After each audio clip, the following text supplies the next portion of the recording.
Hello everyone, for today's video ay tuturuan ko po kayo kung paano mag-order ng yung free Dito SIM card sa inyong mga Dito app. Buksan lamang po ang inyong mga Dito application, tiyakin lamang po na kayo ay nasa latest update. Dito bubungan na po sa inyo ang your free Dito SIM card starter pack is here for you to share.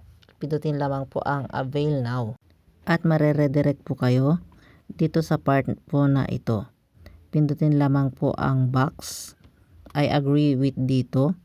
Then pagkatapos mapindot ang box, pindutin po ang claim your free SIM now.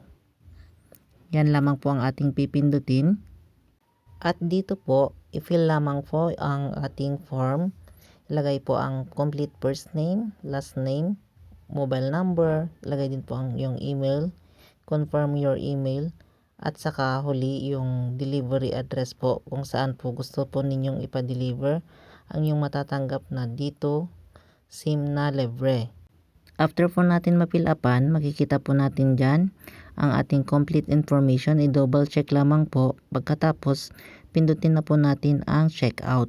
At ayun nga po, makikita na po natin na purchase successful. At maghintay na lang tayo ng ilang araw bago ma-deliver ang ating SIM card. Ganyan lamang po kadali ang mag-order ng libreng Dito SIM card sa Dito. Don't forget to click the subscribe button and bell all para lagi po kayong updated sa lahat ng ating mga bagong content.